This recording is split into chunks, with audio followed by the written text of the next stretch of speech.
Terima kasih pemirsa, Anda kembali menyaksikan Kominfo Newsroom. Pemirsa, dalam acara 10 kali 1000 Indonesia Cup 2022 Networking Start Here, Kepala Badan Litbang SDM Kementerian Komunikasi dan Informatika Republik Indonesia Heri Budiarto mengatakan Kementerian Kominfo akan berupaya mengadakan pelatihan khusus perempuan. Melalui Digital Entrepreneurship Academy diharapkan mampu menciptakan talent digital Indonesia.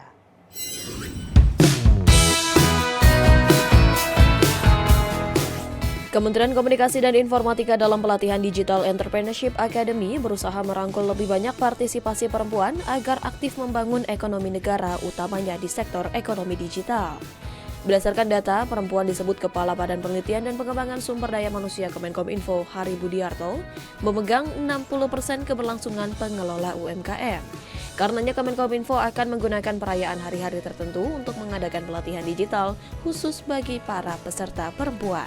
Dalam pidatonya, Heri Budiarto mengatakan pada tahun 2019 jumlah pelaku UMKM di Indonesia mencapai 64 juta dengan kontribusi PDB mencapai 60,3%. Dengan begitu, UMKM telah menjelma menjadi salah satu penyangga perekonomian di Indonesia.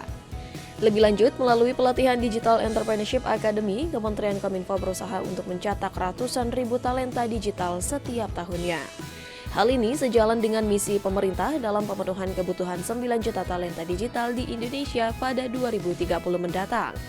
Pemerintah juga menargetkan pada 2024 sebanyak 30 juta UMKM telah terdigitalisasi atau masuk ke dalam platform digital. Jadi ini cukup berpotensi.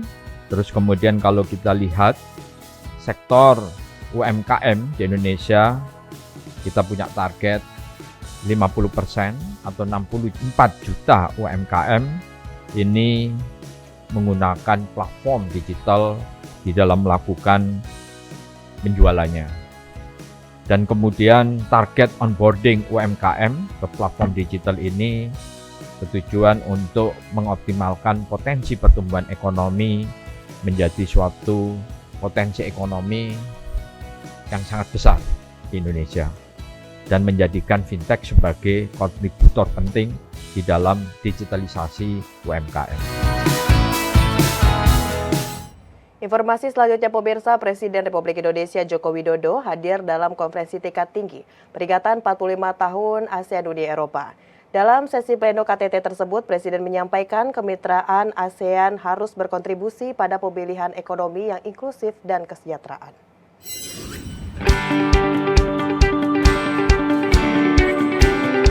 Dalam menghadiri acara KTT peringatan 45 tahun ASEAN Uni Eropa di Brussels, Belgia, Presiden Joko Widodo mengatakan, kemitraan ASEAN dengan Uni Eropa saat ini tidak baik-baik saja.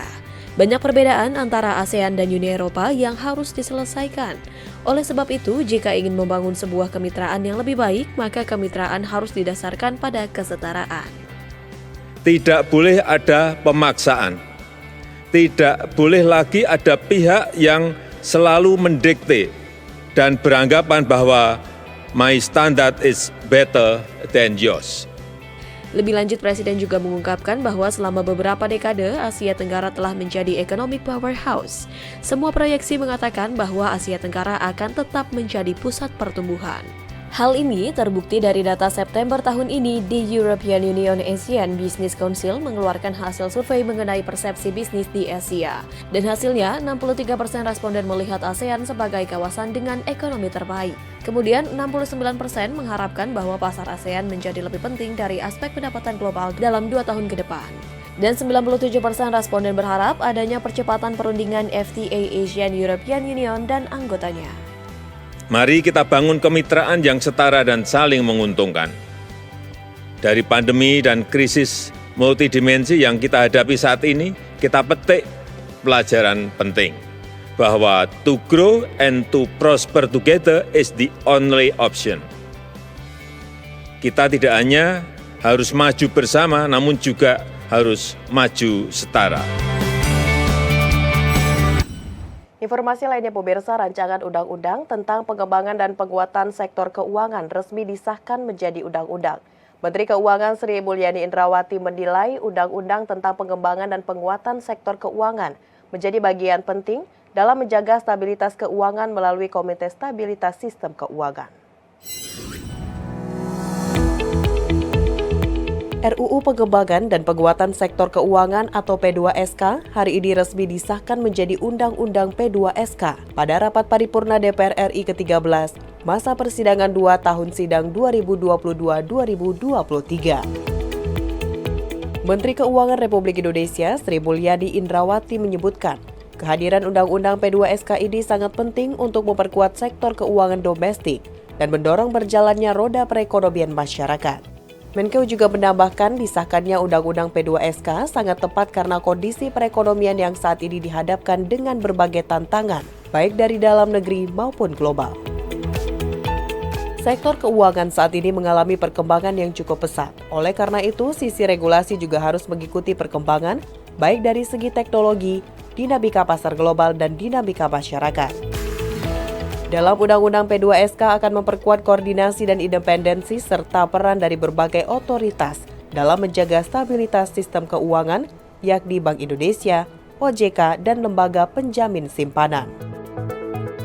Ketentuan yang ada pada Undang-Undang P2SK ini tentunya akan semakin memperkuat kredibilitas dari masing-masing otoritas tersebut dengan makin meningkatkan koordinasi untuk menjaga perekonomian dan stabilitas sistem keuangan secara bersama-sama.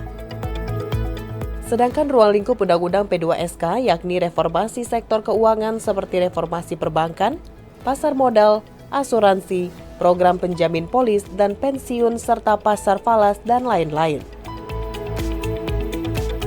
Dengan disahkan RUU P2SK ini, waktunya sangat tepat karena kita sekarang dihadapkan pada tantangan perekonomian baik yang berasal dari global dengan guncangan-guncangan akibat disrupsi geopolitik, disrupsi sisi supply yang kemudian menyebabkan inflasi di negara maju yang tinggi dan kemudian direspons dengan kenaikan suku bunga dan pengetatan likuiditas.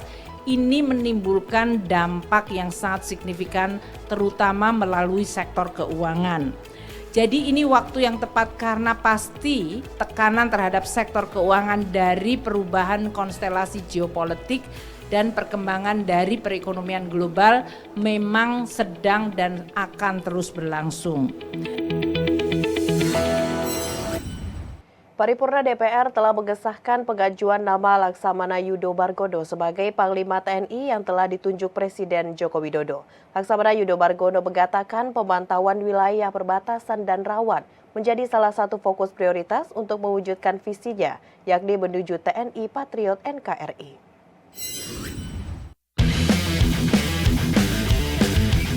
Selepas disetujui Laksamana Yudo Margono sebagai Panglima TNI menggantikan Jenderal Andika Perkasa oleh Komisi 1 DPR Republik Indonesia. Yudo Margono mengatakan akan menjalankan 4 fokus prioritas untuk mewujudkan visinya, yakni menuju TNI Patriot NKRI. Adapun prioritas pertama ialah mengakselerasi sumber daya manusia yang unggul dalam setiap penugasan dilandasi dengan profesionalisme. Kedua, mendorong operasional TNI yang lebih cepat. Ketiga, reformasi birokrasi yang merujuk pada kelembagaan yang bersih serta berwibawa. Dan prioritas keempat yakni memantapkan implementasi birokrasi dan kultur di tubuh TNI guna menunjang semua tugas dan tanggung jawab TNI dalam menegakkan kedaulatan NKRI. Penunjukan Yudo Margono merupakan usulan langsung Presiden Joko Widodo. Penunjukan Panglima TNI dan Angkatan Laut adalah yang pertama dalam 8 tahun Presiden menjabat. Sebelumnya Panglima TNI dijabat oleh Angkatan Darat dan juga Angkatan Udara. Setelah disetujui oleh DPR Republik Indonesia, selanjutnya Yudo Margono akan dilantik oleh Presiden Joko Widodo sebagai Panglima TNI selanjutnya. 4 prioritas saya, akselerasi pertama adalah akselerasi SDM. Ya, tentunya SDM ini merupakan yang utama di dalam meningkatkan TNI ini. Dimulainya harus dengan SDM yang profesional. Karena tanpa itu semuanya sulit kita akan mewujudkan itu. Kemudian tingkat operasional yang akan lebih cepat nantinya, dan ini menjadi prioritas saya. Dan juga kita akan melaksanakan fungsi tugas Pogapilhan, yaitu merupakan efektivitas Kodal di dalam pelaksanaan tugas karena sudah dibagi dari wilayah 1, 2, 3 sesuai Pangkogapilhan 1, 2, 3. Nanti akan kita berdayakan untuk mengendalikan operasi maupun melaksanakan latihan-latihan. Nah, reformasi birokrasi seperti yang kita tahu bersama sekalian bahwa Di saat ini harus clean governance, dan clean governance itu sudah menjadi tugas kita bersama, ya, bahwa kita ke depan harus bersih. Nah, tentunya dengan reformasi birokrasi ini, ya, tentunya nanti kita harus menuju ke kelembagaan yang bersih dan berwibawa. Untuk daerah-daerah yang kerawanannya tinggi, ya khususnya di daerah-daerah perbatasan laut, perbatasan darat, juga daerah-daerah yang sekarang ini menjadi kerawanan strategis seperti yang kita tahu bersama, mulai Laut Natuna, kemudian Papua, Aceh, dan sebagainya.